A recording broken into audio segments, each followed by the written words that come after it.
O Império das Sombras. Capítulo 1. O nascimento do soberano absoluto.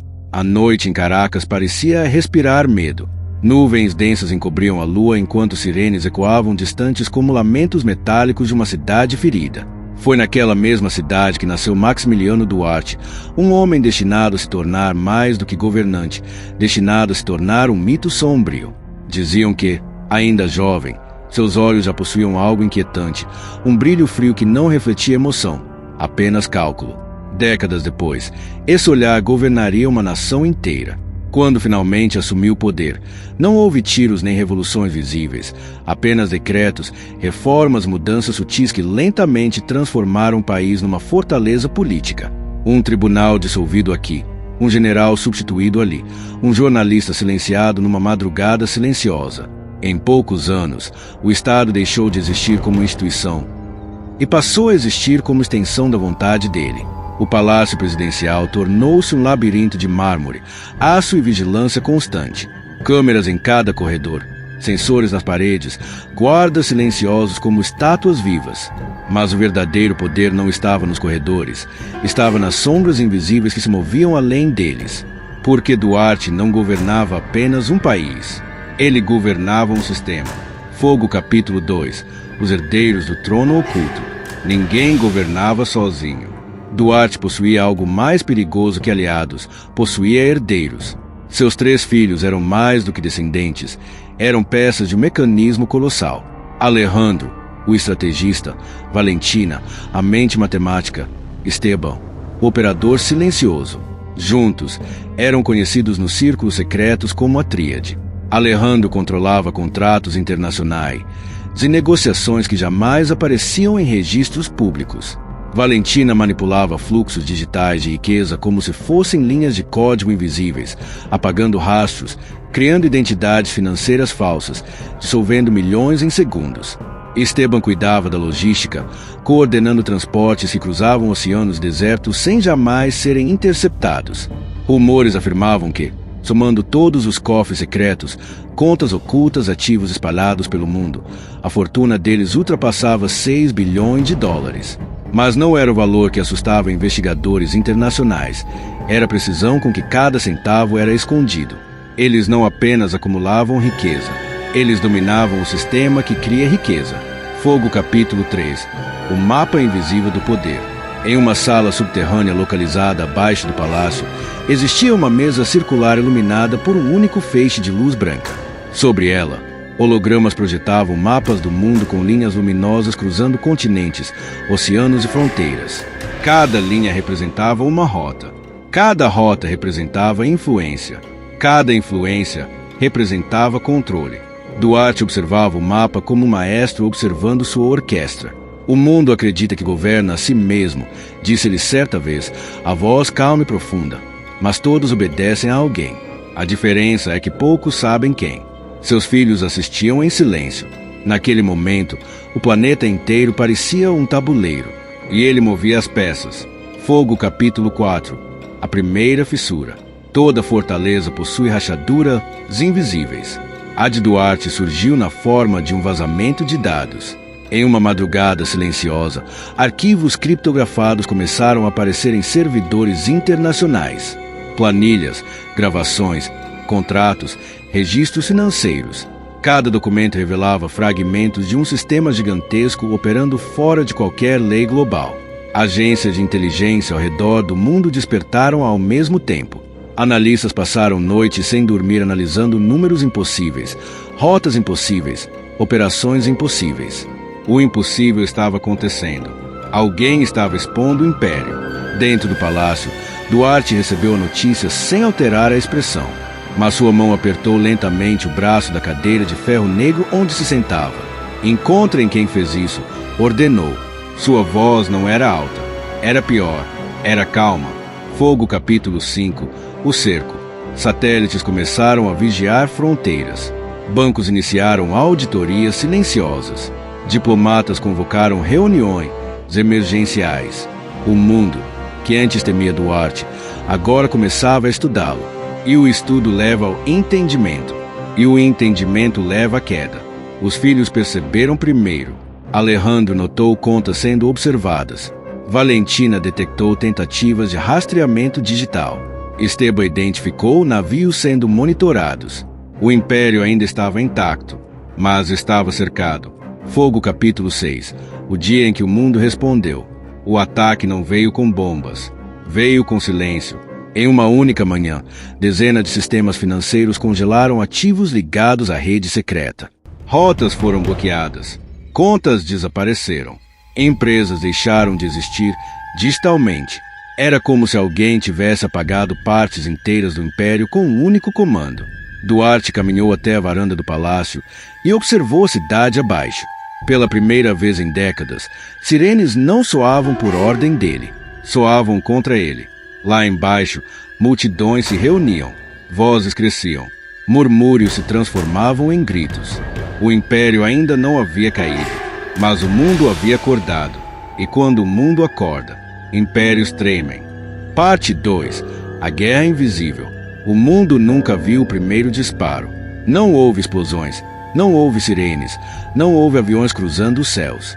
A guerra começou em silêncio absoluto, no interior de servidores subterrâneos, em satélites orbitando a Terra e em salas de comando iluminadas apenas pelo brilho azul de telas infinitas. Foi ali, longe das ruas e dos olhos do povo, que o império de Maximiliano Duarte começou a ser atacado. Durante décadas ele acreditou que guerras eram vencidas com soldados, tanques e discursos inflamados. Mas aquela guerra era diferente. Era uma guerra sem bandeiras, sem hinos, sem fronteiras.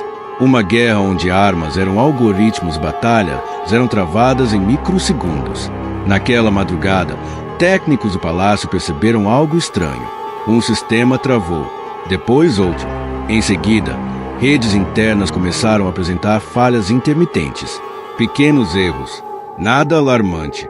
Ainda, no centro de comando digital do regime, operadores digitavam freneticamente tentando entender o que acontecia. Linhas de código corriam pelas telas como rios luminosos, e quanto mais analisavam, mais percebiam que aquilo não era falha. Era invasão. Alguém havia atravessado as muralhas digitais. No último andar do palácio, Duarte observava a cidade pela janela panorâmica. Ele não precisava olhar telas para saber quando algo estava errado. O ar havia mudado. O silêncio tinha peso. Ele sentia quando o perigo se aproximava, como um predador sente o cheiro de outro predador. Relatório, disse ele, sem se virar. Um assessor aproximou-se, hesitante. Senhor, estamos sofrendo ataques coordenados aos nossos sistemas financeiros e logísticos. Não sabemos a origem. Duarte fechou os olhos por um segundo. Quando os abriu, não havia surpresa neles. Apenas cálculo. Então começou. Nos bastidores do mundo, centros de inteligência trocavam informações em tempo real. Analistas de vários países, que nunca se encontrariam pessoalmente, agora trabalhavam juntos contra um alvo comum. Linhas de dados cruzavam oceanos, algoritmos analisavam padrões, softwares rastreavam fluxos invisíveis de dinheiro e influência. O nome de Duarte aparecia em relatórios classificados como prioridade máxima, não porque ele governava um país, mas porque ele havia transformado o poder em sistema global. Enquanto isso, nos cofres secretos controlados por Valentina, alarmes silenciosos começaram a surgir. Ela estava sozinha em sua sala blindada, cercada por monitores e gráficos financeiros que dançavam diante de seus olhos. De repente, uma linha vermelha apareceu. Transferência bloqueada. Outra. Conta congelada. Mais uma. Seu olhar permaneceu frio, mas sua mente corria como um motor em combustão. Estão testando nossas defesas, murmurou. Ela digitou uma sequência de comandos e ativou protocolos de ocultação. Rotas alternativas se abriram. Contas fantasmas surgiram. Identidades financeiras falsas assumiram posições. Durante anos, ela havia preparado aquele momento, mas, pela primeira vez, alguém estava à altura dela. Do outro lado do planeta, em uma instalação subterrânea cuja localização não existia em mapa algum, um grupo de analistas observava gráficos projetados no ar. Um deles apontou para uma curva descendente. Conseguimos bloquear 3 rotas. Outro respondeu. Bloqueiem 10. Um terceiro, mais velho, disse com voz grave. Não estamos lutando contra um homem. Estamos lutando contra um sistema. Sistemas não caem com golpes, caem com pressão constante. No palácio, Alejandro entrou na sala do pai com passos rápidos, mas controlados. Ele sempre mantinha a postura impecável, o terno alinhado, o olhar seguro. Mas naquele momento havia tensão em seus ombros. Estão atacando nossas reservas externas, disse ele. Bancos começaram auditorias simultâneas. Duarte virou-se lentamente. Quantos? Ainda não sabemos. Silêncio. Então Duarte sorriu. Não era um sorriso de alegria. Era o sorriso de quem finalmente encontra um adversário digno. Excelente, disse ele. Sempre quis saber quem teria coragem. Naquela mesma noite, satélites de vigilância registraram algo incomum. Movimentações sincronizadas em várias partes do mundo. Portos reforçando segurança. Instituições financeiras mudando protocolos. Redes criptografadas aumentando camadas de proteção.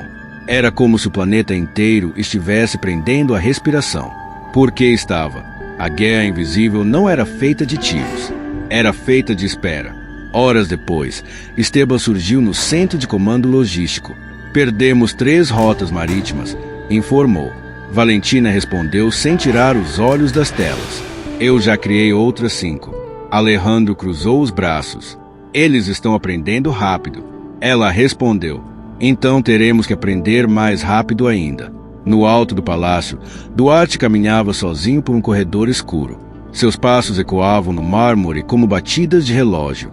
Cada passo parecia marcar a contagem regressiva de algo inevitável. Ele parou diante de uma porta metálica e digitou um código. A porta se abriu.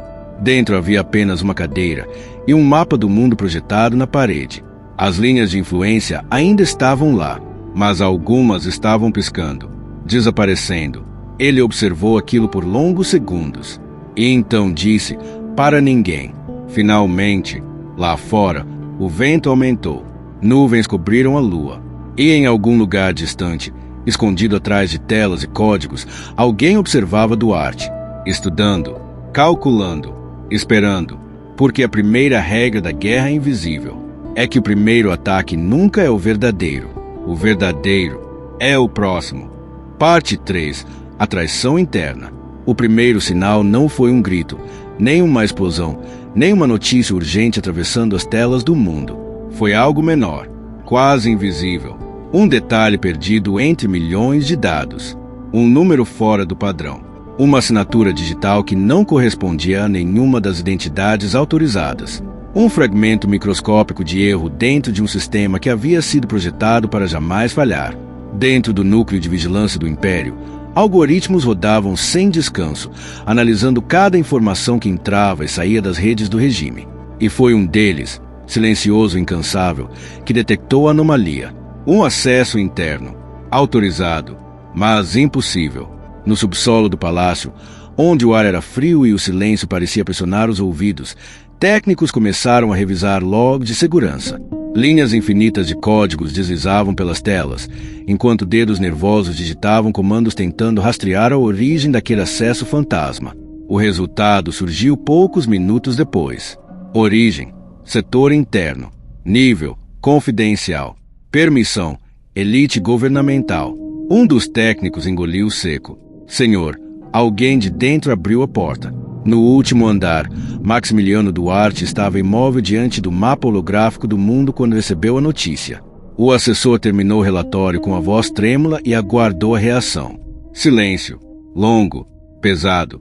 Então Duarte perguntou, em tom baixo, confirmado?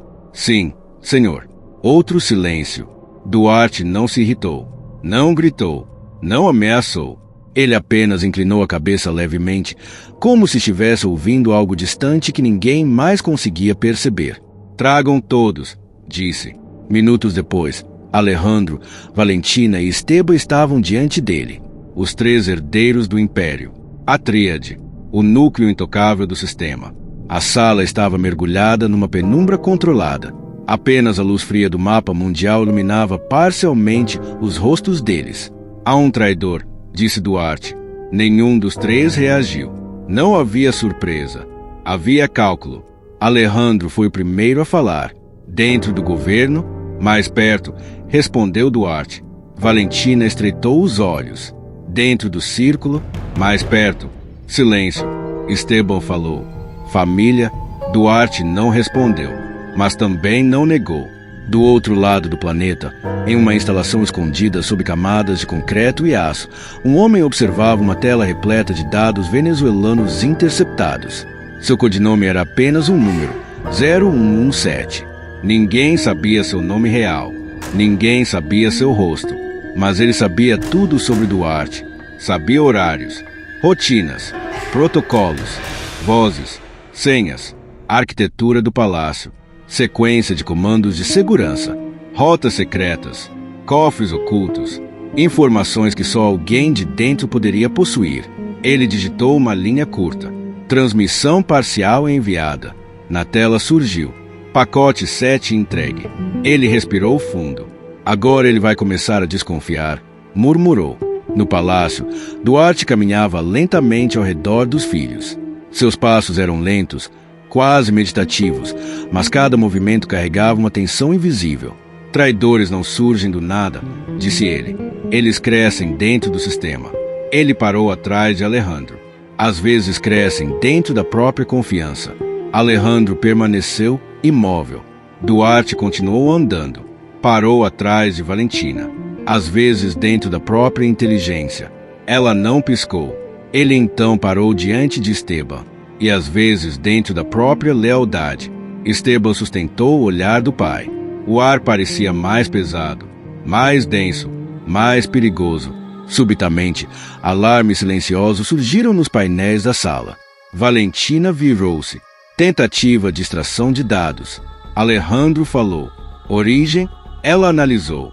E respondeu. Interna. O silêncio que se seguiu não foi humano.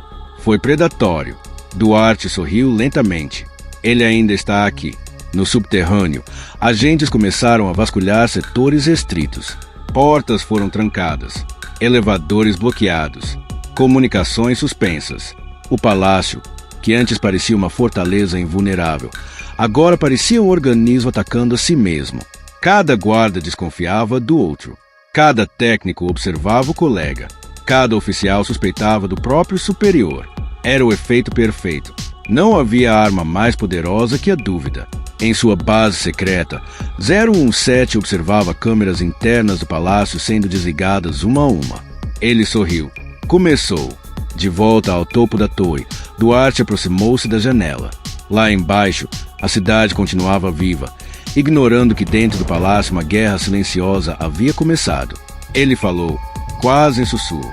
Não importa quem seja, eu vou encontrar. Seus olhos refletiam as luzes da cidade, mas não havia humanidade neles. Apenas decisão. Atrás dele, seus 3 filhos permaneciam imóveis. Nenhum falava, nenhum respirava fundo, nenhum demonstrava emoção. Mas todos pensavam a mesma coisa. Quem será o primeiro a cair? Porque a verdade sobre impérios é que eles raramente são destruídos de fora. Eles apodrecem por dentro. E alguém sempre abre a porta. Parte 4. A caçada global. O mundo ainda dormia quando a ordem foi dada.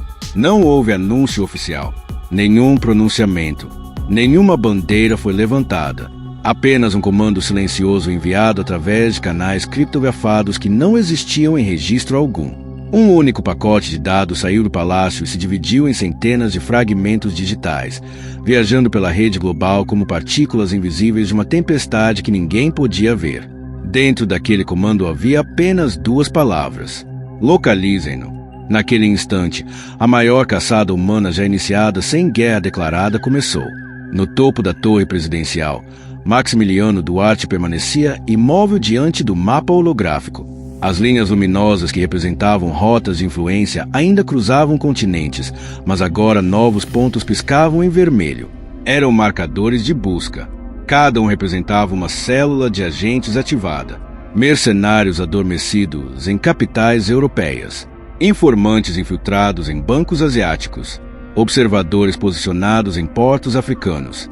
Operadores clandestinos espalhados pela América do Norte. Todos receberam o mesmo sinal ao mesmo tempo. Despertar. A máquina global do regime não havia sido construída apenas para governar. Ela havia sido construída para caçar. No subterrâneo do palácio, Alejandro monitorava fluxos de informação com precisão cirúrgica. Ele ampliou um mapa digital e observou trilhas de dados se movendo como enxames luminosos. Ele deixou rastros, disse. Valentina respondeu, analisando outra tela. Não rastros, ecos. Ele sabe que estamos procurando. Esteban cruzou os braços. Então ele quer ser encontrado. Silêncio. Alejandro concluiu. Isso é uma armadilha. Em algum lugar desconhecido, cercado por monitores e cabos, o agente 017 observava exatamente os mesmos mapas. Ele sussurrou. Venha. Ele não estava fugindo. Estava guiando. A caçada cresceu em escala.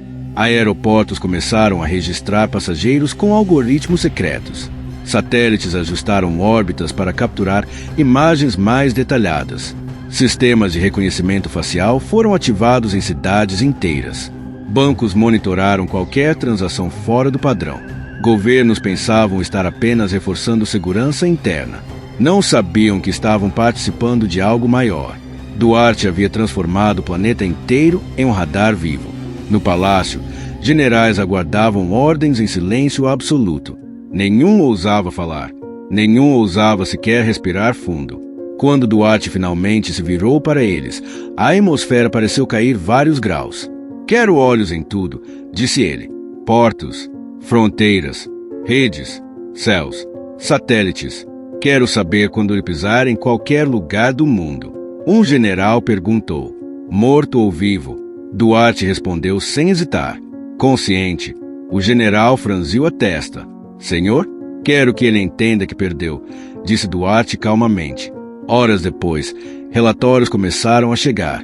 Movimentos suspeitos em Lisboa. Sinais criptografados detectados em Istambul. Transferências estranhas em Singapura. Conexões fantasmas em Toronto. Cada pista parecia promissora. Cada pista levava a lugar nenhum. Era como perseguir um fantasma que deixava pegadas apenas para desaparecer quando alguém se aproximava. Valentina analisou um pacote de dados recém-interceptado. Seus olhos percorreram as linhas de código com velocidade impressionante. Então ela congelou. Pai, Duarte aproximou-se. O que foi? Ela ampliou a tela. Uma mensagem havia sido inserida dentro do próprio sistema deles. Não invadida, inserida, como se o invasor tivesse chave própria. Na tela aparecia apenas. Quase. O silêncio que se seguiu foi sufocante. Esteban murmurou. Ele está brincando conosco. Duarte inclinou levemente a cabeça. Não. Pausa. Ele está testando limites. Do outro lado do mundo, 017 fechou um programa e respirou devagar. Sabia exatamente o que estava acontecendo naquele momento dentro do palácio. Sabia quem estava na sala. Sabia onde cada um estava posicionado. Sabia até quantos segundos levariam para reagir. Porque ele já havia estado lá. A noite caiu novamente sobre Caracas. Mas não era a mesma noite. Helicópteros patrulhavam mais baixo. Guardas estavam mais tensos. Portões mais fechados. Sensores mais sensíveis. O Império ainda era poderoso, mas agora estava nervoso. E impérios nervosos cometem erros. Duarte voltou à janela mais uma vez. A cidade brilhava abaixo como um mar de luzes silenciosas. Ele observou cada ponto luminoso como se pudesse enxergar através deles. Você está me assistindo, disse ele em voz baixa. Nenhum assessor respondeu. Ele sorriu. Ótimo. Seus olhos brilharam com intensidade fria. Porque eu também estou assistindo você. Longe dali, 017 olhava para uma tela onde a imagem do próprio Duarte aparecia ampliada por uma câmera distante. Ele respondeu ao vazio. Eu sei. Naquele momento, algo mudou. A caçada deixou de ser unilateral. Agora, os dois estavam caçando. Porque quando dois predadores se encontram, o mundo ao redor deixa de ser território e passa a ser campo de batalha. Parte 5. O colapso. O primeiro sinal não foi visível. Não houve explosão. Não houve sirenes. Não houve anúncio. Apenas uma pequena falha. Uma linha de comunicação que caiu por 3 segundos. 3 segundos. Tempo insuficiente para alarmar qualquer sistema comum. Mas o império de Maximiliano Duarte não era comum.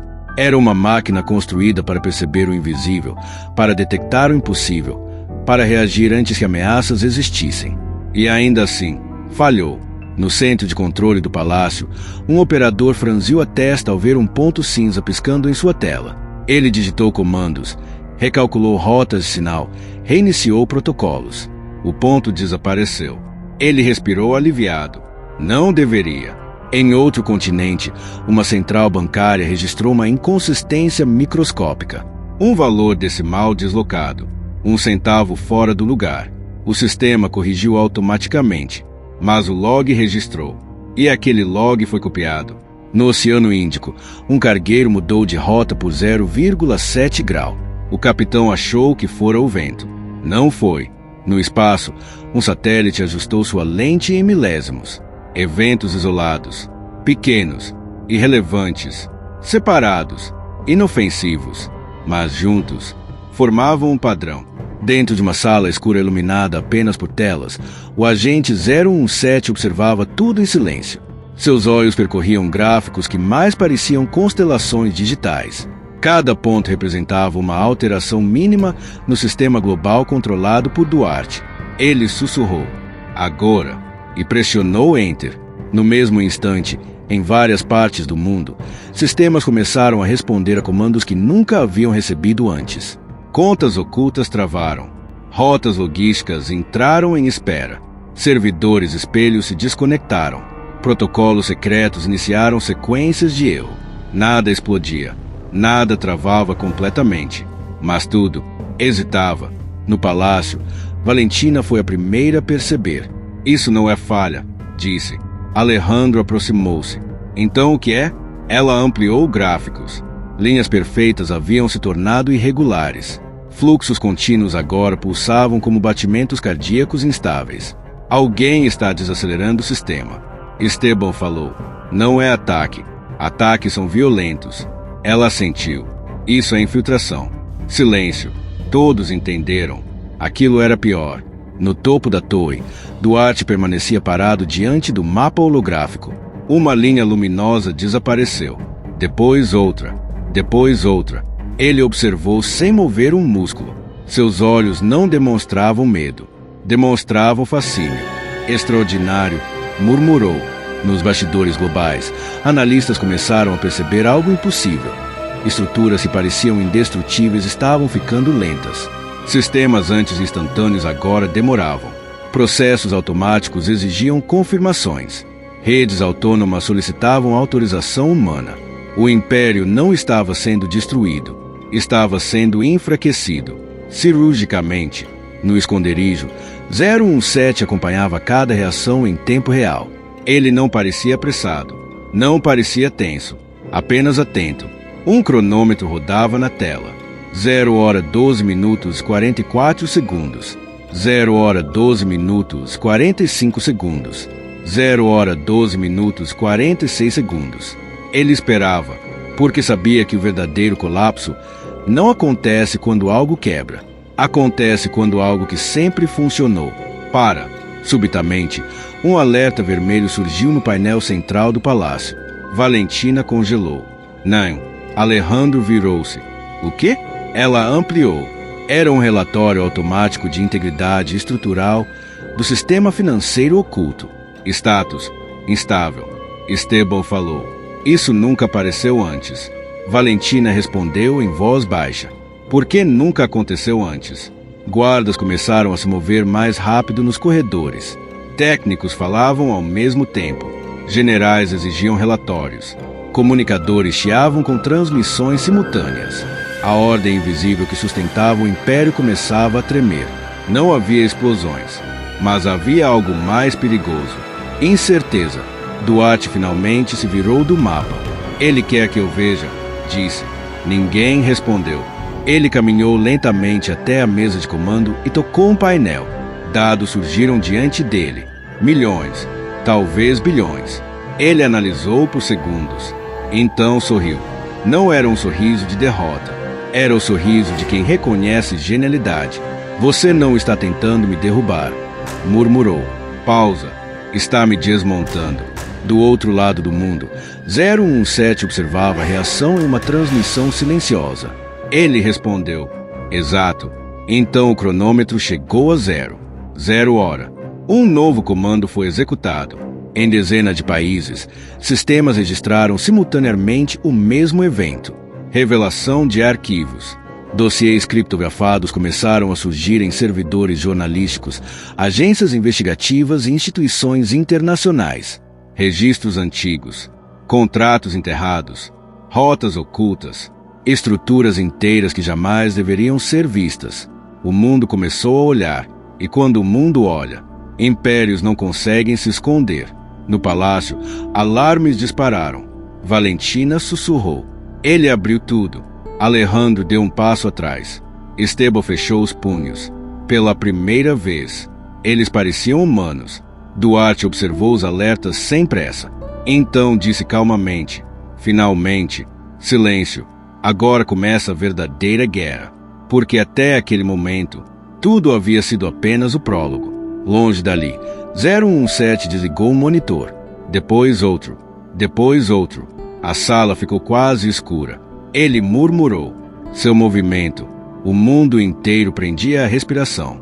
O império tremia. Os segredos estavam livres.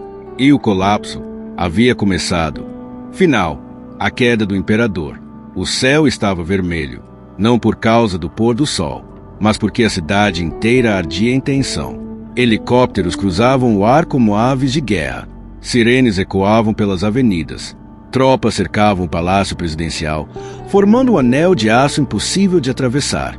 Dentro do salão principal, Maximiliano Duarte permanecia sentado no trono improvisado que havia mandado instalar no centro da sala meses antes, uma cadeira de metal escuro, elevada, feita não para conforto, mas para simbolizar domínio. O homem que havia governado um país inteiro com medo, silêncio e manipulação não demonstrava qualquer sinal de pânico. Apenas observava. Seus filhos estavam diante dele. Alejandro, tenso. Valentina, pálida. Esteban, com os punhos cerrados. Acabou, disse Alejandro. Eles cercaram tudo. Não há rotas de saída. Silêncio. Duarte apoiou os cotovelos nos braços da cadeira. Tudo acaba, respondeu ele. Impérios, guerras, até estrelas. Valentina engoliu seco. Pai, eles têm provas. Contas, transferências, nomes. Está em todos os noticiários do mundo. Ele sorriu. Claro que tem. Os três se entreolharam. Eu deixei. O vento invadiu o salão pelas janelas abertas, fazendo as cortinas tremularem como bandeiras rendidas. Duarte levantou-se lentamente. Seus passos ecoaram no mármore como batidas de martelo. Vocês acham que poder é nunca cair, disse ele, caminhando. Mas poder verdadeiro é escolher quando cair. Esteban franziu a testa. O que isso significa? Duarte parou diante deles. Significa que hoje não é o dia da minha derrota. Pausa. É o dia da minha transformação. Do lado de fora, soldados começaram a avançar. Portas foram arrombadas. Ordens gritadas. Passos correndo. O som da queda do império. Dentro do salão, Duarte retirou do bolso um pequeno dispositivo metálico. Não era arma. Não era bomba. Era um transmissor. Ele apertou o botão. Em cofres espalhados pelo mundo, arquivos começaram a ser enviados automaticamente para destinos desconhecidos. Contas foram esvaziadas. Identidades digitais foram apagadas. Registros desapareceram como se nunca tivessem existido. Em menos de 60 segundos, o homem mais procurado do planeta deixou de existir nos sistemas globais. Passos se aproximaram do corredor. Os soldados estavam chegando. Valentina tremia. Pai, o que vamos fazer? Ele olhou para ela com serenidade quase paternal. Sobreviver. As portas explodiram. Homens armados invadiram o salão. Maximiliano Duarte. Mãos para cima. Os rifles apontaram. O silêncio congelou o ar. E então, Duarte levantou as mãos. Sem resistência. Sem pressa. Sem medo. Os soldados avançaram, algemaram seus pulsos e puxaram para frente. Mas quando o líder da operação olhou nos olhos dele, hesitou, porque não viu derrota, viu certeza. Enquanto era escoltado para fora, Duarte observou o céu escuro. Respirou profundamente e murmurou, tão baixo que só ele ouviu: impérios não morrem, eles se escondem. As portas do helicóptero se fecharam. Hélices giraram. A aeronave subiu. Lá embaixo, multidões comemoravam achando que tudo tinha acabado. Mas no alto, o homem sorria. Meses depois, um relatório internacional foi divulgado. Nenhuma das fortunas atribuídas a Duarte havia sido encontrada. Nenhum dos arquivos financeiros existia mais. Nenhuma prova definitiva restava. Era como se o império nunca tivesse existido. Analistas chamaram de milagre digital. Investigadores chamaram de impossibilidade. Historiadores chamaram de mistério. Em uma praia distante, num país sem tratado de extradição, um homem caminhava sozinho pela areia ao amanhecer. Óculos escuros, chapéu, rosto parcialmente oculto. Ele parou, observou o mar, sorriu e continuou andando, porque alguns governantes perdem o poder, mas os verdadeiros arquitetos do poder apenas mudam de palco